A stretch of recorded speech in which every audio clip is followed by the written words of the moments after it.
Your next step is to lay out your strategy for growing and scaling your business. This will include preparing for many more customers, determining new customers and offerings, and making the decision about how to continue past the school year program. First, you'll need to determine what metrics you'll use to track your progress. This will help you drive decisions as you scale and grow. Consider companies like Apple, Facebook, and Amazon. Which one would you consider to be the most successful? How do you measure their success? While Apple may have the most profit, Facebook has the most users, and Amazon has the most revenue. Each of these companies has taken different approaches to growing their business based on understanding their strategy and product market fit, and have found success. There are numerous different ways that you can scale your business and grow, depending on the mission of your company. And that's the key. Refer back to your mission to be able to know how to drive decisions of your strategy going forward. This may include some trade-offs of short-term versus long-term needs of customers and profits. But remember, your company is more than just a product. It's all of the decisions that come together to achieve your mission. When planning how to scale your company, look back at your operations map and see what the biggest challenges would be if you were to increase your customers by 10 times, 100 times, even 1,000. This is a helpful thought exercise to be able to see what the biggest bottlenecks are to grow.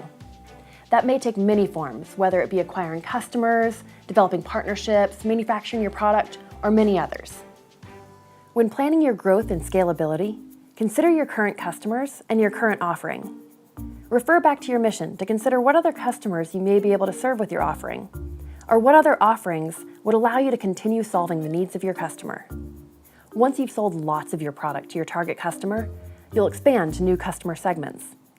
While in the first stage of growth, you sold and marketed primarily to early adopters and innovators, here is where you'll start to expand and start to sell your product to the early majority. They have very different considerations and challenges than the early adopters.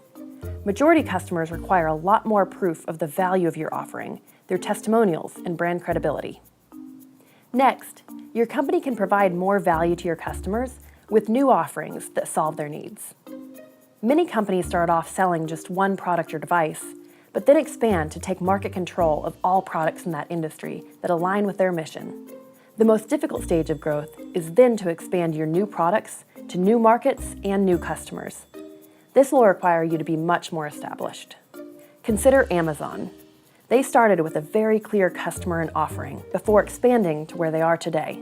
They started with online book sales, then grew their customer base, offered more products, and now even do fulfillment, groceries, and retail stores. When starting your company, it's important that you go ahead and map out your plans for growth and scaling, so you can have tangible goals towards your mission and can prioritize what to do and not do. To map out your growth, ask yourself what you want to achieve in 3 months, 6 months, 1 year, 2 years, even 5 years. You never know what unforeseen obstacles you may come across, so try to be realistic in setting your goals across your product development, partnerships, and more. Finally, we'll discuss how to make a decision on whether or not to continue your business past this program. Remember the lesson on sunk costs.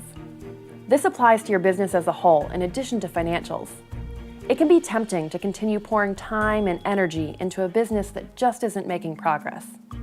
Some persistence is needed, but sometimes feedback from the market just says that this isn't a problem worth solving. The main factor to consider in whether or not to continue your business are your passion and the business potential. While it may be tempting to let how well you do with your pitch influence your decision, remember, the pitch is a tiny snapshot of your business, and doing well tends not actually to be an indicator of future success. If you're excited to continue, that's the most important factor. You're now set up with metrics and plans to grow your business.